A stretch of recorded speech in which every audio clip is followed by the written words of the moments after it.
as a company first, I think the first time we entered was 1928, which is quite a long time ago. We won it in 59.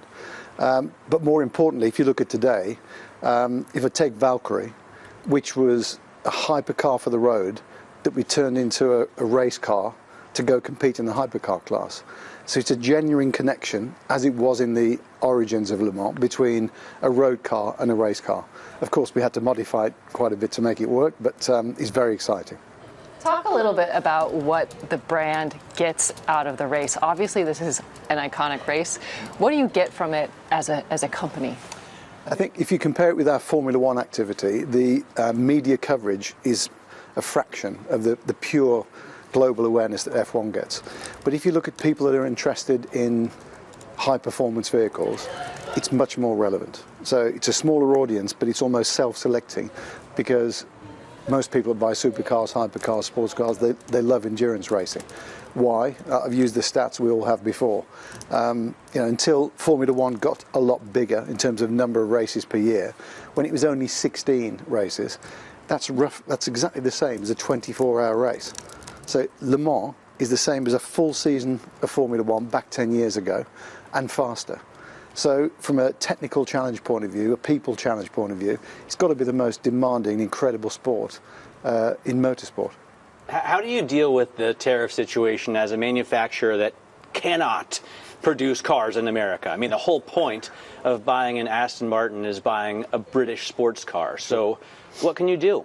So it's been a challenge for us, and I think the fact that it's been reduced down from what could have been quite significant to 10%, still 4 times what it was.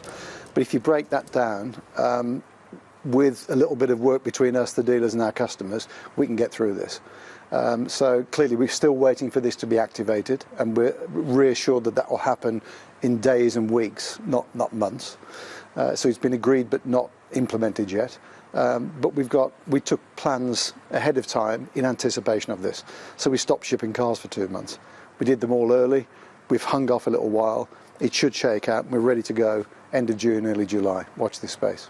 Okay, so talk to us a little bit about sustainability at Aston Martin. Where are you guys with sustainable powertrains, and what are you taking from the racing that we might see in the cars in the future?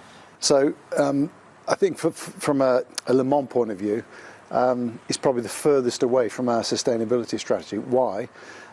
We have no hybrid. We've gone for a naturally aspirated 12-cylinder engine, which is what makes the Valkyrie Le Mans car so incredible. There's nothing else on the track like it from that point of view. But if you go to the road cars, we've just launched Valhalla. It's a hypercar. It's 2.6 seconds to 62 miles per hour, over 1,000 horsepower, carbon fiber tub, hybrid system, front electric axle, high power V8 engine, and a motor in the gearbox too. Combination well over 1,000 horsepower. That's our first plug-in hybrid for the road as a regular car. Over the next 5 years, all of our cars will be hybridized.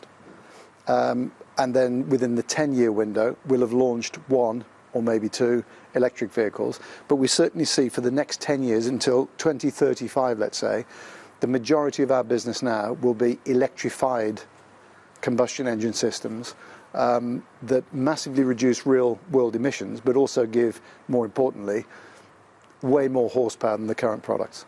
And that's the direction that we've taken. Are you able to get all the magnets that you need, all the rare earths? I mean, Jim Farley was telling us he's got employees putting them in their luggage and getting on commercial flights out of China. Obviously, you make far fewer vehicles, but you still need those things. Are you getting them? Sure. Well, the great thing about being a company of our size is you won't notice the amount we need. So, no, we have no problem. It's bigger manufacturers with mass production. You can absolutely understand that the challenge to secure for that production high quantities of these materials. But for us, it's not so much of a problem. There is availability. We use small quantities, but very concentrated aspects of them. I have to ask, when is the next James Bond moment going to be for the company? Obviously, you're so affiliated with James Bond. Yeah. What have you got in the future that we can look forward to? If I told you, I'd have to shoot you. That's a very James Bond answer. It is. That's why I did it. But no, we have no official timings yet for the next bond. You know that the rights have been bought out by Amazon MGM, so we have a great relationship with the previous Eon Productions. We have a developing relationship with the new owners of the franchise, and we're looking forward to working with them, but there's no plans yet. And I don't know who the next Bond is either. It's not me. Well, I sat down with Lawrence Stroll at Q, or whatever you call your Aston Martin shop in New York on 57th and Park, and he was doing with me the back of the napkin math of what Aston Martin could be if it got even half of a Ferrari valuation. Mm-hmm. I'm sure that's the goal that you're aiming for as well. Yeah. What are your plans to get there? I mean, what do you have to do to get investors to attribute that kind of valuation to Aston Martin? One word: perform. As a company, we've been around for 112 years, and it's been a rocky journey for that 112 years. The brand has endured. It's got a fantastic reputation. The response that you get in an Aston Martin is unlike anything I've experienced. And I've been with great German brands and another great British brand for combined 25 years of my life. You can't stop at a gas station or at a hotel without somebody taking a picture of you or asking you a question about the car. It's phenomenal. So the brand power is there. What we need is a consistent approach to product development, which under Lawrence and that new investment approach has begun. The first 5 years, if you look at what we've refreshed and what we've delivered, Vanquish has knocked it out the park. We're beating the Italian competitor in road test, hands down. That's never happened before.